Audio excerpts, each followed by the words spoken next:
Monkey.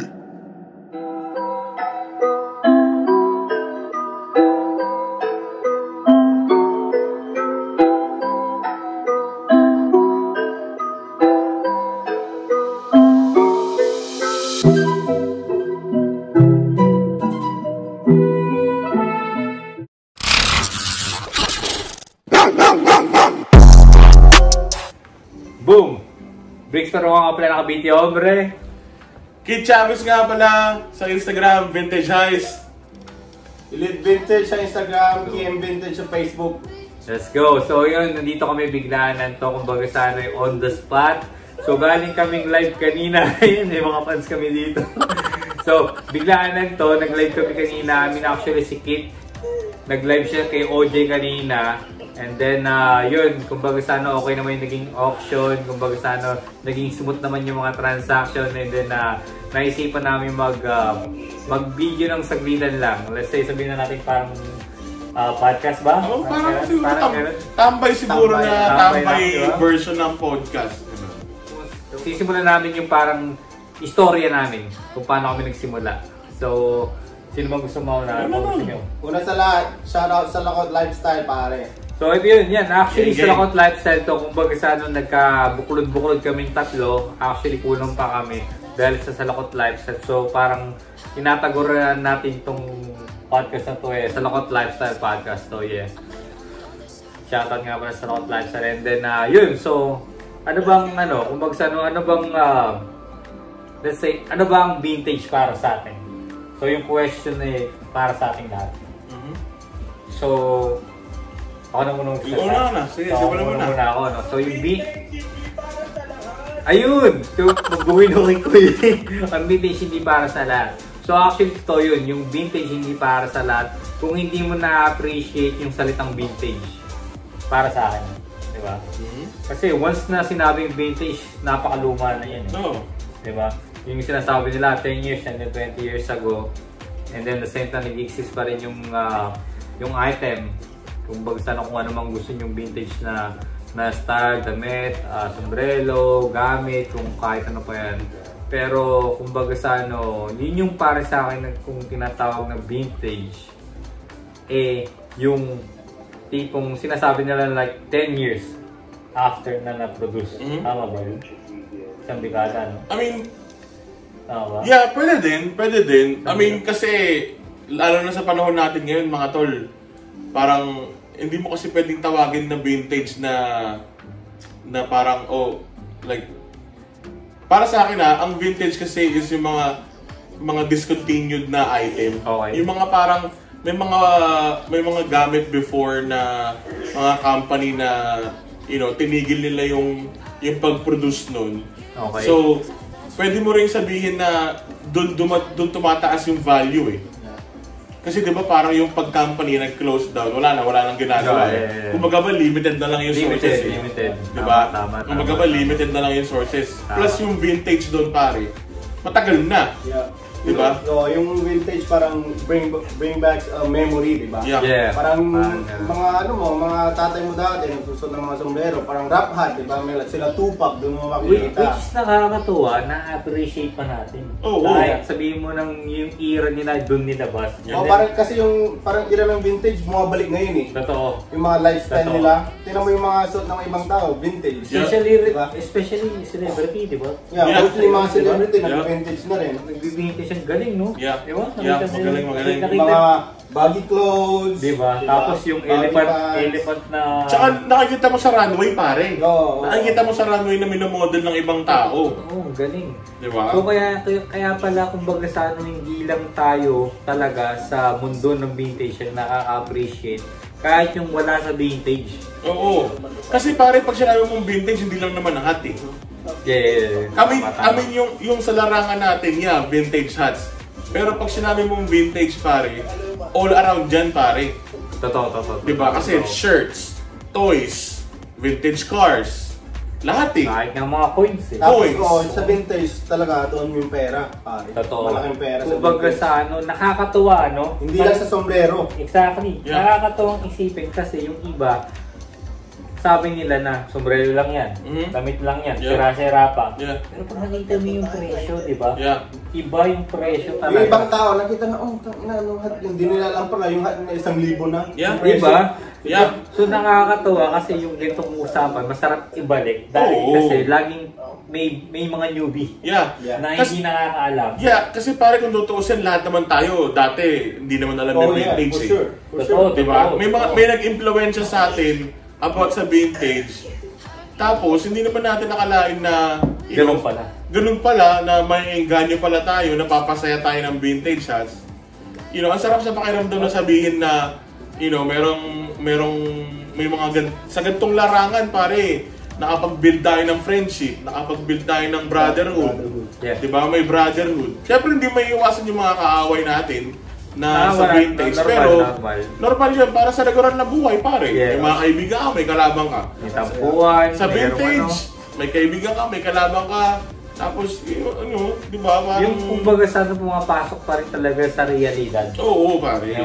Kahit saan tayo mapunta talagang estado, na same time linya, nandun pa rin talaga yung may mga tampuhan, may kaaway, dahil hindi nagiging masaya yung tao para sa atin, para sa kung anong meron yung tao yun. Diba? Parang tayo, nagkamit lang sa vintage. Exactly. Parang ito yung parang kumbaga sana sample na tunay na buhay. Kasi hindi kami, actually, although na isa kaming city, like tama ba? City ba? Pero hindi kami magkakilala, nagkabukulod-bukulod kami dahil lang sa sombrero. Which is pinagmamalaki ko yan. Alam niyo kung bakit? Sobrang na-overwhelm ako dun sa pupunta ko sa Hawaii. Yun yung pinagmamalaki ko, yun yung isang patunay na buhay na nag-umpisa tayo sa chat di ba? Nag-chat sa group chat. And then at the same time na, papasyal pala ako dyan sa Hawaii. Sama ko yung bata ko, tapos si Sab. So parang galing, merong isang nag-chat sa akin na, sana ilan mo yung one day mo para sa amin kasi mag-barbecue tayo sa amin. Sobrang tonto ako kasi hindi pa kami close Alam mo yung ganung pakiramdam. So sobrang nakakatawa, hindi lang dahil sa larangan ng vintage or dahil lang kung ano mang meron ka na wala sila na pinagmamalaki. So walang ganun na pinagmamalaki. So parang kumbaga sa nakaka-relate sila dahil ganun din yung pakiramdam nila as a collector. Diba? Parang sobrang sarap. So ikaw ba ano bang experience na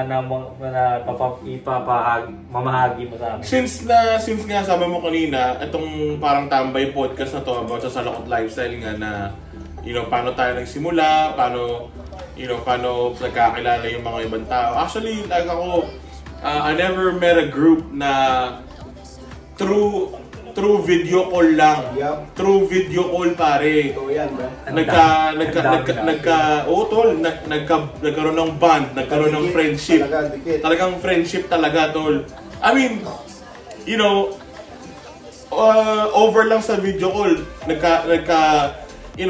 lumabas yung mga tunay na kulay na isa lang yung passion is about hats.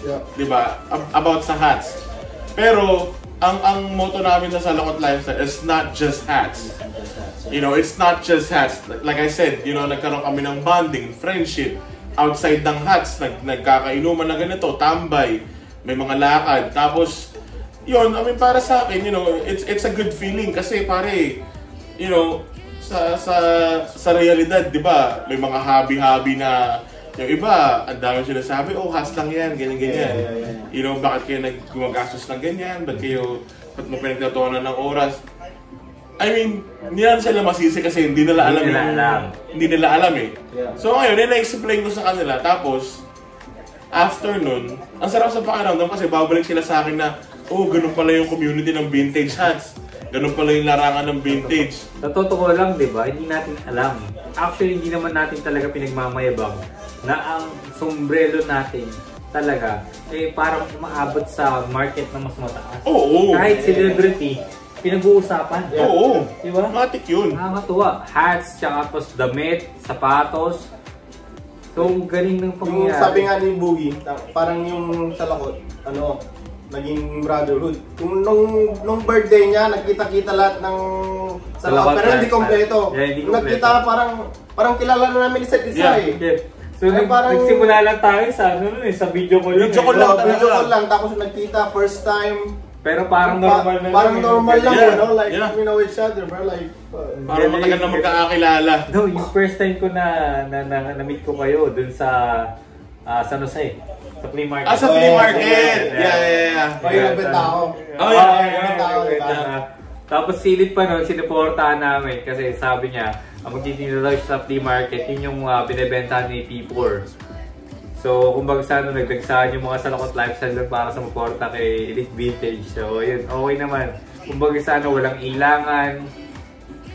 Ang galing talaga ng pagkaunang pagka natin. Parang sobrang natural lang eh. Yeah. Kumbaga ba walang... No fake shit. No fake shit, fake diba? shit. Parang hindi mo mararamdaman na may negativity sa isang tao eh. Oh, Yung good vibes. pakiramdaman, yung Oh, pakiramdaman. Good vibes lang, good vibes Baka lang. ganito to, di ba? Yeah. Tapos di ko makalimutan yun ha. So kumbaga sana cash lang yata yung sa tindahan. Sabi ko kape lang. Kasama ko si Kali nun. Sabi ko gusto ko ng pancake ni Kali. Pare, sinagot niya Sabi ko na yun. Ano problema yan? Ano ka ba? Sabi nga, sagot ko na yung kape mo. Tsaka yung na ni Kali yun. Di ko nalimutan yun. So si Mau nandun din. Yeah, si Mervs. Si Mervs yan. Dumalo si Mervs. Sino pa ba? So kumbaga sana yun. Nagpunta kami nung nagbenta sa Elite. And then after nun, dun na humaba lagi yung kwentuhan. Tsaka yung nakakatuwa. Alam mo kung bakit? Bakit? Kasi para tayo mag-boyfriend na yung girlfriend, bago matulog, magkakausap kami, tulog na yung iba. Tangina, mamaya, ligo na ako, hindi na babalik. Everyday yun. Everyday, ganun lagi yung sitwasyon. Mga tol, hatid lang ako kay Esme ha. Diyan lang kayo ha, brum. Tapos, mga tol, tutulog na kami, pasok ba ako bukas. Pero alam niyo kung anong oras na nun. 3 AM, 4 AM, 5 AM po dyan, nagpapanghiwalay tayo, no? Yeah, honestly kasi parang sa akin, like, sige, grupo tayo. You know, ang saya kasi tol na, you know, nagbibigay ka ng time sa mga friends mo. Siyempre may mga kanya-kanya tayong pamilya, may trabaho, you know, parang sa atin, parang, you know, gusto mo rin mawala sa mga problema mo, sa mga responsibilities mo. Ngayon ako, sabi mo yung mga tropa mo na, you know, same kayo ng passion about sa hash. Minsan kulitan, minsan asaran. Di ba? Yung asaran, nagkatampuhan pa ba? Nagkakatampuhan pa sa asaran, di ba? 2 days hindi papasok sa call. Oh, doesn't make sense. Come on. 2 days hindi papasok sa call. You don't respect me, mga gano'n. Kung hindi ka talaga sanay po siya, may ibig ka na si Mervs.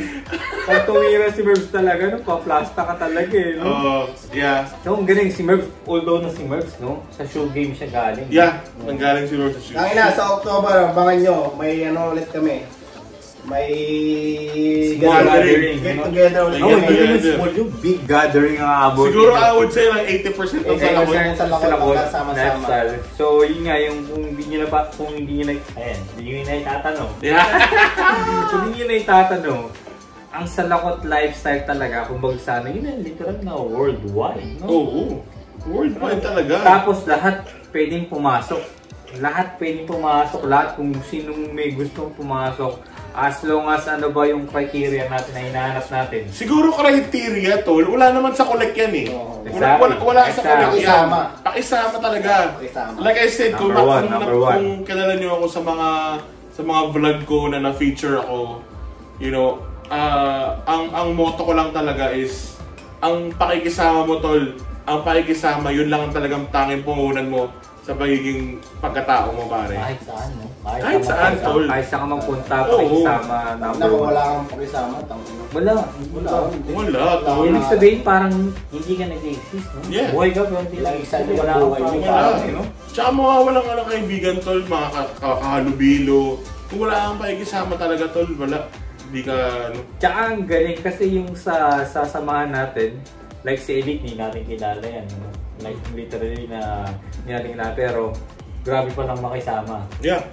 Diba? Lahat naman kayo eh. Yeah. Na parang hindi kami nag-uusap, hindi kami mag-close, hindi nagbabatuhan sa group chat, pero pagka nakasama mo na like on the spot jackpot, na parang alam mo yung parang normal lang talaga ng katropa na yun yung hindi mawawala dapat sa atin. merong joke time. Oo. Pero yung the same time yung respect hindi nawawala. Oo, you know? matik yun. I mean, kasi parang sa samahan natin, B, parang mga ano yan eh, parang isang pamilya, di ba? Sa isang pamilya, tol, may asaran, kumbaga ba, may mga older brother, younger brothers, nabubuli, di ba? Ngayon, kung may mga asar, siyempre, pag older brother, you gotta understand na inasar mo yung tao, hanggang that's it na yun. Di ba? May mga capacity ang isang tao, kumbaga ba, you've reached the point. Okay, sa akin, I gotta stop. Hindi ko na aasarin tong tao to. So may mga specific. Oo, may mga specific. Pero talaga, ang criteria lang talaga sa pagiging salakot lifestyle, pare, pakikisama. Kung may pakikisama ka, welcome ka sa amin, welcome sa family namin. Yun na yun. Ang galing nung nabuo, no? Nabuo ang salakot lifestyle sa shuttle, na taga-shuttle tsaka Hawaii, no? Shoutout pala kay Jericho. Di ba? Kay Carl, Vintage Tattoo Suit, Hot Taylor, Sky the Plug. Actually, si Sky the Plug. Tapos kay Nathan. Si Nathan. Actually, hindi ko pa nakakall si Nathan din eh. So sila yung nagsimula nung salakot lifestyle, pero iba yung naging dating ng salakot lifestyle. Yeah. Iba yung na-build nila na pangalan, na brotherhood. Diba? Ang galing, Timo, sila, let's say sabihin natin si Nathan, hindi siya active at the same time. Hindi niya alam, or ewan ko kung alam niya na yung nabuo niyang grupo ay ganito na kalaki. I mean, this is how I see it. Yung salakot lifestyle, tol, is the same as mga ibang company na, alam mo yung, may company na nagbuo, di ba? Ngayon, yung mga owners ng company, tol, sa loob nun, may mga, may mga taong palaging active na nagbibigay ng ideas para sa group. Kumbaga ba, pare, as a member tayo rin yung bumubuo ng salakot lifestyle. Exactly. Pero hindi natin nakakalimutan pasalamatan yung nagsimula, yung nagbuo. Exactly. Di ba? So kahit ganyan si Sky, pasalamatan pa rin natin? Hindi, si Sky dating baliw yun eh. Kaya mo na, dating baliw yun, kaya naya lang namin. So si Sky talaga, kung big sabihin, siya yung mga OG. Di ba? OG ng salakot lifestyle yan. Kung hindi nyo may tatanong, ano nga bang... Hindi nyo may tatanong, marami na din kaming kinake out. Ayan, exactly. Kung baga sa yung salakot lifestyle, para sa lahat, at the same time, hindi para sa lahat. Kasi, so yun, magpapatuloy tayo yung bigyan naputol kanina kasi naloba tayo. So, ano ba? Nasaan na ba tayo? So, ito yung tanong. Ako na yung tanong, di ba? Sige. Paano at bakit kayo pumasok sa vintage? Like, especially sa vintage hat. So, paano at bakit kayo pumasok sa larangan ng pagsasalakot? Sino muna? Ikaw muna. Ako na? Paano ako napasok sa vintage hat? Yung kumpare ko, si EJ Marcelo, inaya akong mag-business. EJ Marcelo yan, ha? EJ Marcelo, vintage hotdog. Vintage hotdog?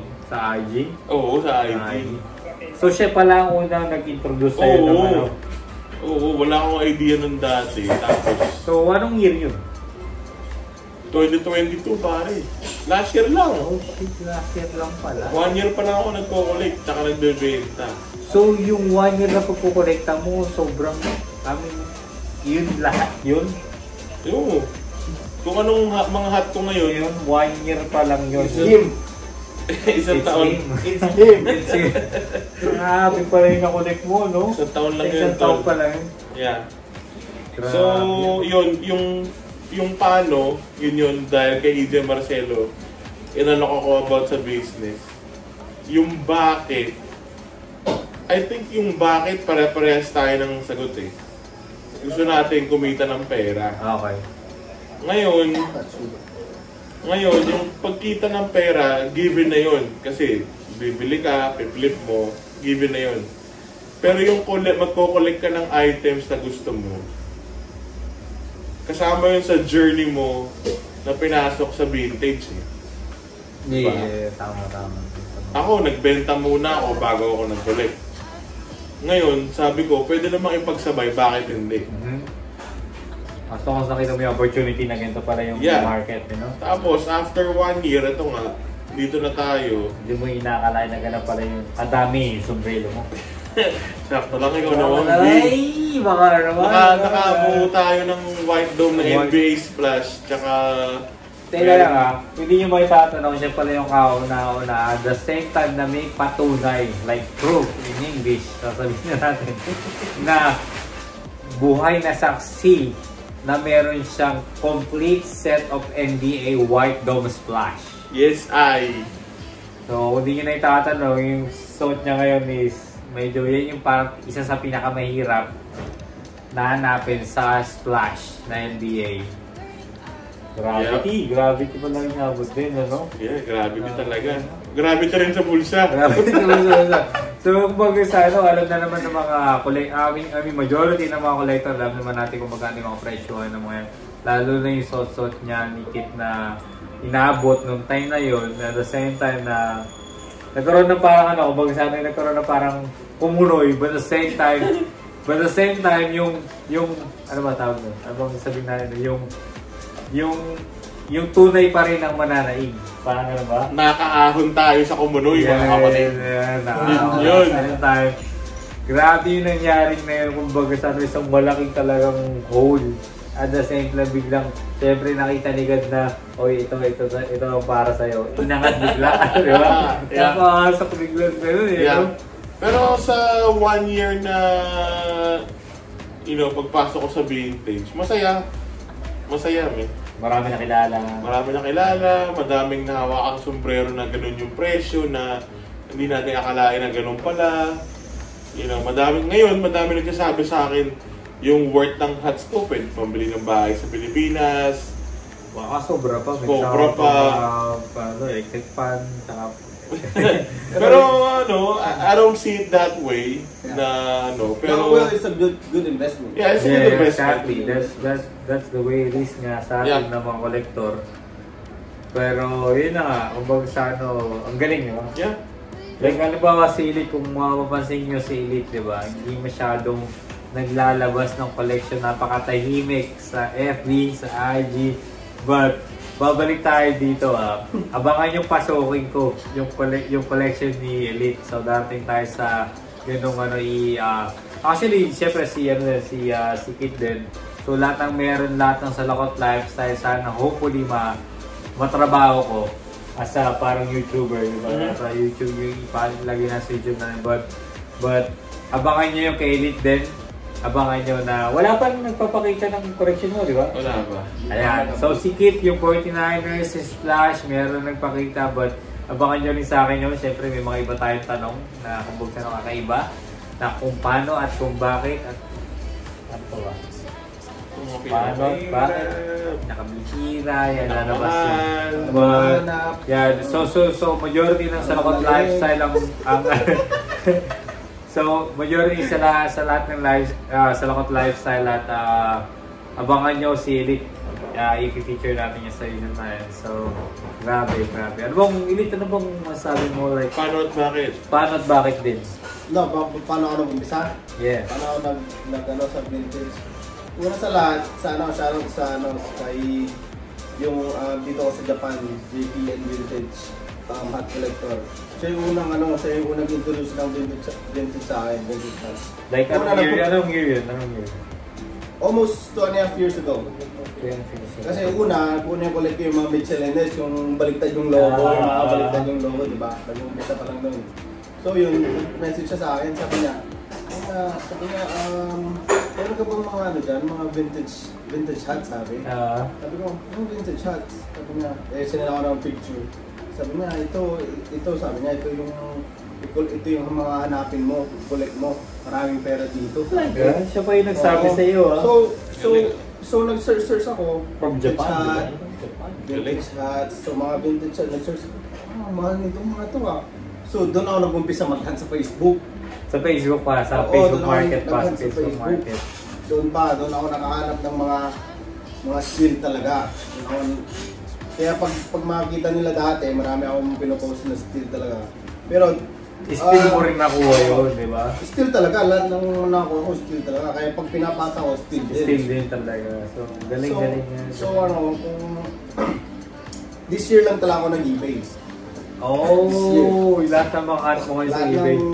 Lahat ng mga ads ko, Facebook o Mercari o OfferUp. Talagang kung bagay talaga super steel talaga. Super steel doon talaga. Doon nag-eBay ka na, doon ka na tumaas talaga ng mga... Doon talaga doon ako nag-umpisa. So, nung umpisahan ko, pinalo ko, tinignan ko yung mga pinapalo niya ako. Sino yung yeah. Kasi makikita mo yun, makikita mo sa IG yun eh. Sa IG, then nanood ako kay OJ. Ito pala eh, doon din ako nag-claim din ako, nag-mind, kahit mataas. Tsaka ano pa lang unang mong napasukan sa live sa IG? Yung napasukan mo? Sino? Kay OJ. Kay OJ first. Yeah. Ikaw ba? First time mo? Kay OJ. OJ din. First time mo OJ din. Yeah. Sabi ko, dumadami na, kailangan ko mag-out. Yung unang live ko, ang daming kita. 1.6, 1.9. Sabi ko, oh shit! 1.6, tangina sa mo makikita yung 1.6, 30 minutes, no? Tsaka knowing na alam mo na nakita mo yung mga sombrerong yun na super steel, di ba? So, yeah. So, doon na talaga, every night. Dati, every night, Facebook, kahit saan, ibang bansa, Inihanap mo. Doon ko nakita yung mga bihira, mga steel, $5 ang hat. Pero hindi lumalabas yan sa kapag nag-search yun, hindi basta-basta lumalabas. Hindi basta-basta. So kailangan may specific na talaga na magic na tinatawag na hindi dapat. I mean, pwede naman i-share pero yun yung kumbaga sa para sa lahat lang na may alam. Kung magawa yun yung pinagbabawal na technique. Pinagbabawal na technique. Nakita nyo na ba yung mga nakuha ko, di ba? Yeah. Grabe yun, Pinagbabawal na technique talaga. At the same time, nakakatuwa yung sa Nakot Live sa nagbibigay ng mga ganyan tip. Oo. Yeah. Kapag member ka, ano yung papasakan, same time, tuturuan ka pa like si Abner. Sino ba? Sila eBay tinuruan, Basi tinuruan na kung paano mag-hunt sa mga eBay, Mercari.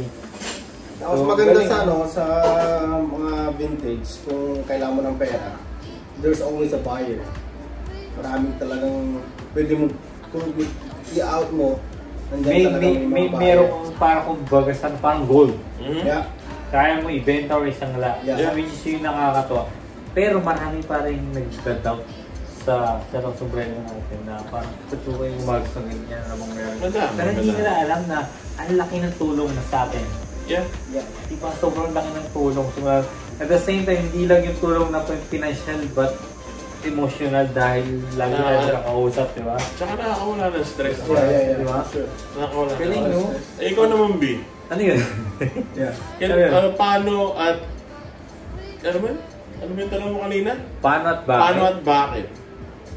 Paano ka na-involve sa... So yun muna yung sasagutin ko yung paano. Actually nakakatuwa. Iniisip ko talaga na mayroong isang mag-i-interview sa akin para ma-express ko lahat na kung paano paano ako nagsimula. Kasi sobrang grabe ng experience ko kung bakit ako nagsimula. From the scratch talaga, literal. Way back 2016 ako napunta sa Amerika, di ba? So 2018, so pinangarap ko sa sarili ko nung pagkarating ko dito sa Amerika, gusto kong magkasombrero kada video. Kasi sa Pilipinas talaga hindi ko mabili talaga. Like, as in wala talagang pabili. Pero hindi pa vintage yun? Hindi pa vintage. New era pa yun. New era pa yun. So, yun yung pinaramis ko. Doon ako kung bakit ka simula sa vintage. Yun yung dahilan. Sa new era ako nagsimula. And then the same time, so 16, 17, 18, nag-try ako mag-buy and sell kasi meron tayong nakukuha na sa mga parang coupon, Groupon na parang may 50% off ka pa buy one, take one, buy one, 50% off sa isa. So doon ako nag-start mag-flip.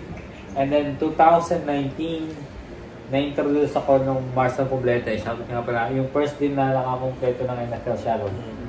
So siya yung taga sa amin din, kapitbahay na lang din sa amin sa Nahay, Cavite.